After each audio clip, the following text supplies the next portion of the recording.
Caroline, I still can't believe what you did. I know it was you who took my earrings. How on earth could you do that? You can't possibly believe that's okay, can you? Oh, shut up. I'm your mother-in-law, and I have every right to do what I think is right. What? You think you can just steal from me? Why do you hate me so much? You understand exactly why that is. I spoke with John already. He already knows you're flirting with other men. What? Who said that? There's absolutely zero truth in this. I can't wait to hear your pathetic excuses. I have nothing to justify.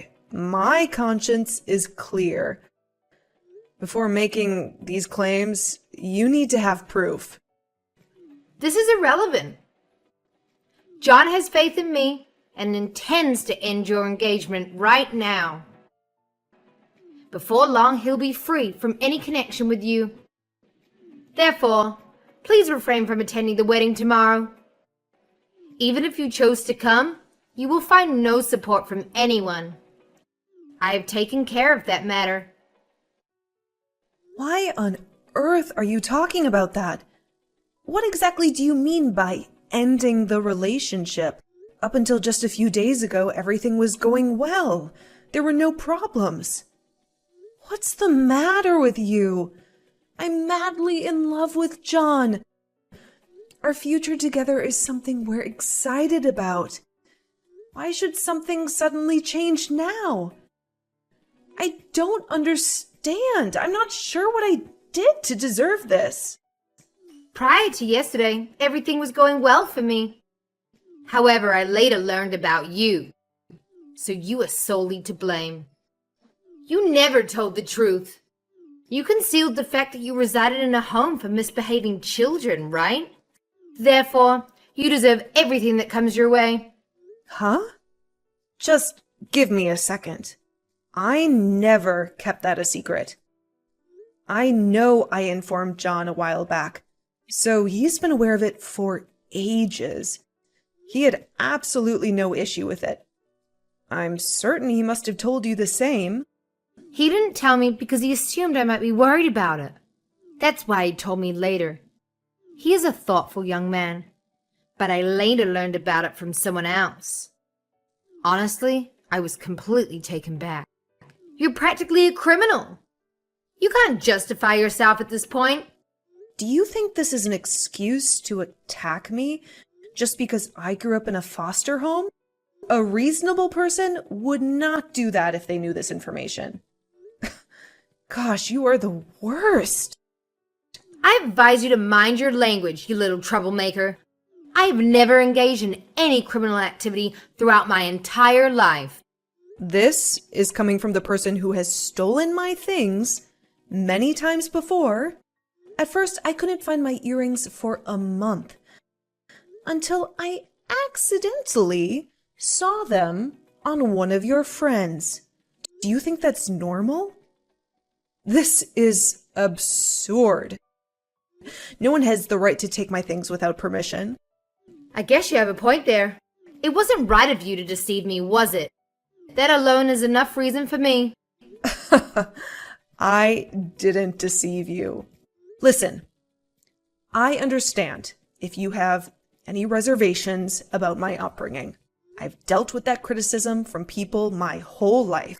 If I don't take it into mind sufficiently, I apologize. It's past the point of no return. I won't tolerate your dishonesty. Naturally, after discussing everything with John, it was clear that I had to take action. John agreed that postponing the wedding is the wisest course of action. I couldn't allow him to go through with it, since you're such a nasty spouse. I know that John could only have agreed to this because you've lied to him. What kind of person would do that? You truly are an awful person. In my place, any rational mother would do the same.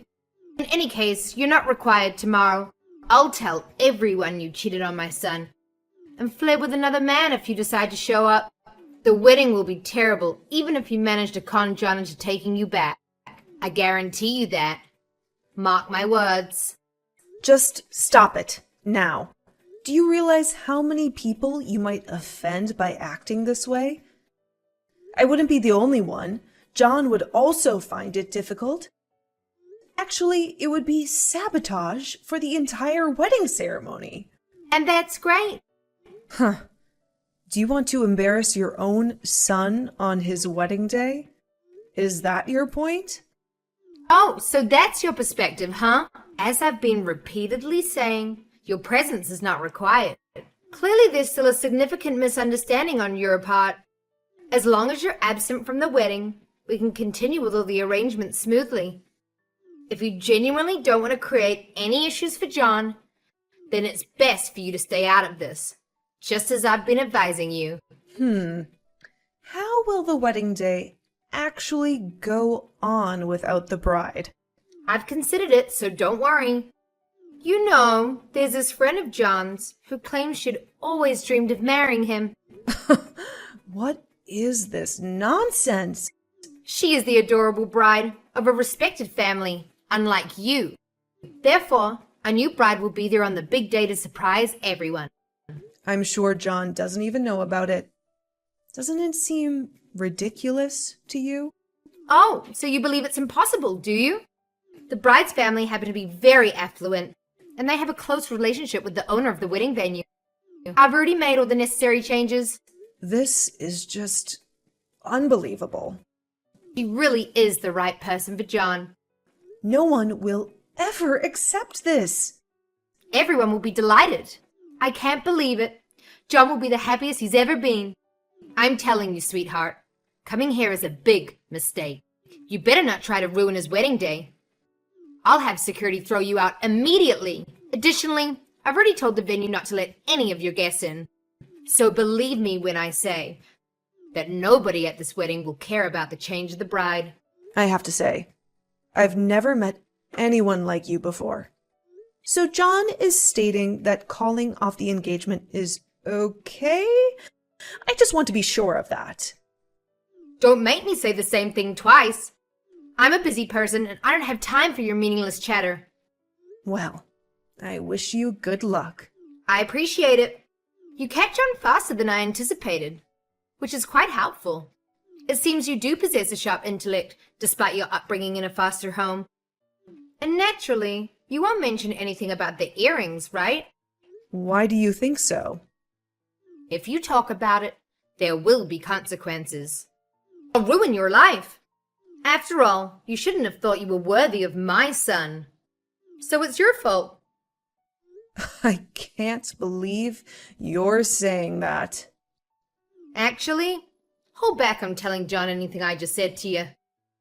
The bride's family will not allow this wedding to be spoiled. There's no turning back. They have connections to make your life really difficult. That's a threat. Why on earth did I hear that John had visited your home?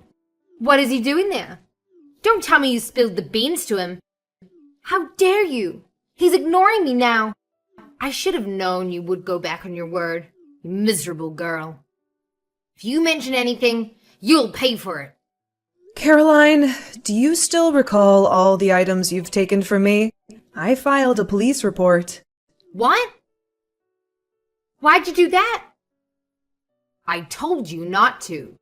I'm not going to keep that quiet. Why should I? Theft is something that's punishable by law, and crime deserves punishment. John knew immediately that something was wrong. What does he have to do with this? Did you honestly believe that John would simply buy into your convenient excuse of me running off without questioning it? He immediately got in touch with me. And when he discovered that you had already hired security and made arrangements to prevent my guests from entering, don't you think that raised some suspicion? Do you think that John is foolish or gullible? Both of us are extremely angry about this entire situation. That much is certain. But on top of that, John is feeling deeply offended. Oh my. Everything is crashing down. You're the source of all my problems, you little brat. What should I do now? I've upset my beloved son and he's ignoring me. Maybe you can ask the police when they're taking you to the station. What? What do you mean, police? However, there's no proof. You could just be staging a crime and making everything up. Why should the cops believe you? You're very attentive for such an old witch. I did a good job with my silver spoons that went missing the last time. And then we saw them in your kitchen. I have hidden cameras all over the house. I only use them because of you. You're joking. Do you really have cameras? Who installs cameras in their house anyway? You're crazy. That's normal. All of my friends have cameras. And it's a very convenient thing to punish people like you. Be sure that you will pay for everything you stole, according to the law. You can't do that. I'm John's mother. Are you seriously considering turning me in? How could you ever entertain such a thought? I can't believe you. Claire! Caroline, it's time to face the consequences of your actions. You've created this mess, and now you have to deal with it. John deserves to know the truth, and the law will decide what happens next. Well, well, well. Claire, it's been quite a while since we last spoke, hasn't it? What is it now, Caroline? I couldn't help but hear through the grapevine that you decided to tie the knot without even consulting me. Who do you think you are, making such a monumental decision without my approval? As a result of your actions, I found myself being arrested and dragged into a legal court case. I certainly didn't deserve any of that, and it's utterly outrageous that such injustices are even allowed in this world. They sentenced me to probation, and needless to say, I lost my job in the process. You know, that cleaning business was my lifeline, my source of stability.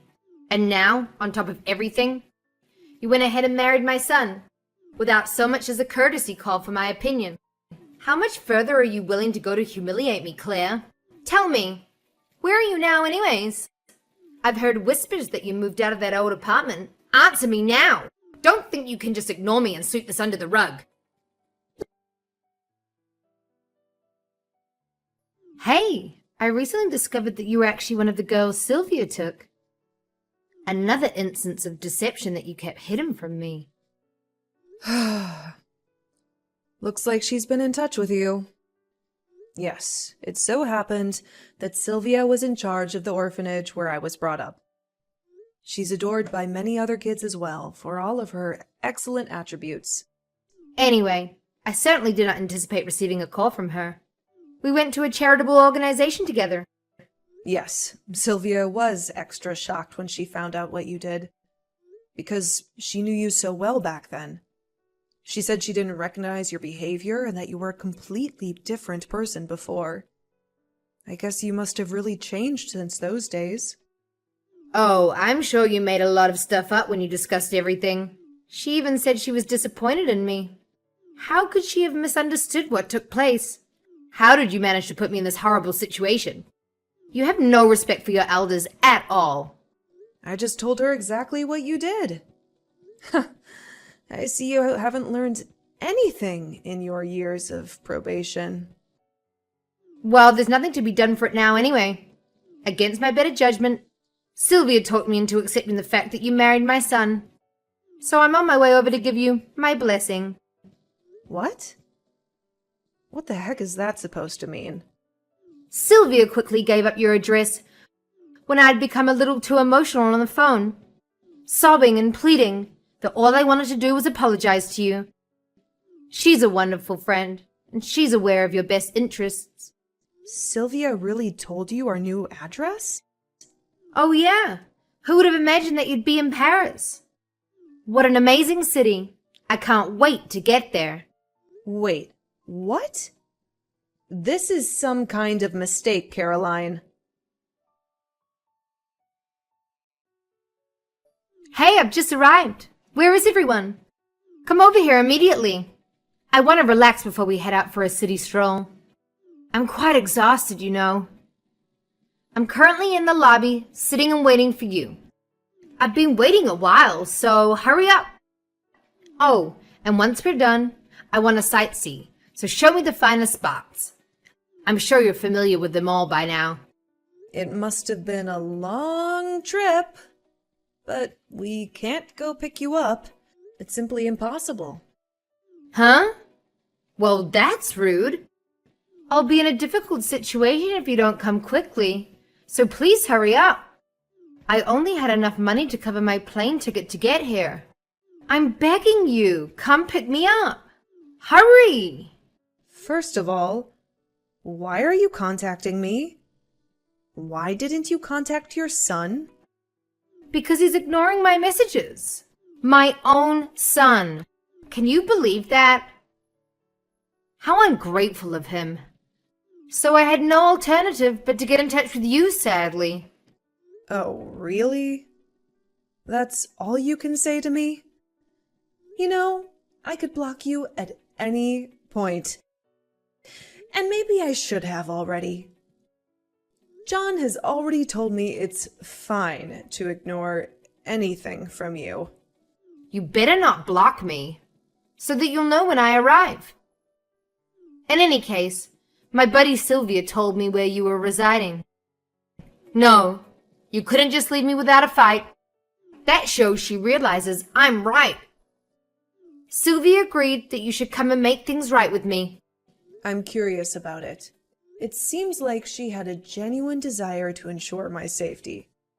You see, I informed Sylvia that if you were truly showing signs of remorse, she could give our whereabouts to you. We had already anticipated the possibility of you rushing over to see us, so she would have given us a heads up. I was slightly concerned when you contacted me unexpectedly. What are you on about? I don't understand what you're saying. This is all so tedious. Just get over here. Do you still not get it? Don't you see that even your old friend has totally given up on you? What are you referring to? Absolutely nothing you say is coherent. Come here right away. Caroline, we don't live in Paris. Don't be stupid. Sylvia told me everything. Yeah, well, we've never even been to Paris. What are you saying? You're telling me that Sylvia lied to me? That's right. But Sylvia would be the last person to do such a thing. She does really have a tender heart. She thus frequently displayed sympathy, even when it wasn't in her best interests. It has been really duped several times by people. But she continued to harbor a spirit of generosity in her heart. That's the kind of gentle person that Sylvia is. And from the time I was in her home, she always told me she wanted me to be a person who could show true gentleness to others too. That's how she raised me. So Sylvia couldn't possibly have lied to me about this. She's not the type of person to act that way. That's how I can be sure that in fact you're lying. After all, Sylvia gave me the money for the ticket. Yes. She mentioned that you pretended to cry and even pleaded with her for money to come here. However, she saw through all of it. She was really upset that she didn't realize the extent of your transformation. The airfare was given to you by Sylvia as a parting gift. Sylvia had hoped to provide you with a chance at a different life and to defeat the darkness within you. Ultimately, she told us that you showed no remorse whatsoever, which is why she refused to give you our address. Huh? What are you saying? I understand now that Sylvia has completely lost hope in your ability to change. She also mentioned how closely connected you were through charitable organizations and even more than that. Even if you had genuinely demonstrated remorse, I don't believe she would have disclosed my whereabouts. Well, you may have been her old friend. She played a pivotal role in raising me. As I mentioned before, many of the children who grew up in her home regard her as a mother figure. You're saying Sylvia likes you more than me? She has helped raise a lot of kids, including me. You're the kind of person who despises people like me. Well, she spent most of her life defending us. She won't likely give up her entire life's work for people like you, in my opinion. This is some kind of mistake. You don't really live in Paris? That's what I told you. What should I do right now? I'd planned to reside here with you two. I no longer have funds for travel or a hotel. I essentially have nothing. So you thought you could fly here without a penny in your pocket? Well, you must help me. After all, we are family, right? Are you there, Claire? I made the decision to block my mother-in-law, and it turned out to be a wise move. Now I don't have to endure her impulsive outbursts and insults. I encouraged Sylvia to follow suit, urging her to let go of the toxicity from her past and block Caroline as well. However, Sylvia maintained contact with her ex-girlfriend for some time. It was through her that I learned about the unfolding events. As it turns out, Caroline chose to remain in Paris and embark on a fresh start. Initially, she seemed genuinely committed to changing and improving herself. Sylvia, showing kindness, covered Caroline's room and board expenses. Despite Caroline's persistent promises to secure employment, it became evident that they were merely empty words. Instead of taking responsibility for her life, Caroline indulged in a lifestyle of partying at clubs and at restaurants. When her friend eventually ceased sending money, Caroline found herself unable to dig herself out of the hole that she had jumped into. While I feel a bit of sympathy for Sylvia, grappling with the loss of her friend, I consistently offer my support by emphasizing that life continues. I reassure her that even in the face of seemingly insurmountable challenges, there is always a way forward. It's crucial to appreciate life and find joy in the little things, because only then can we truly live it to the fullest.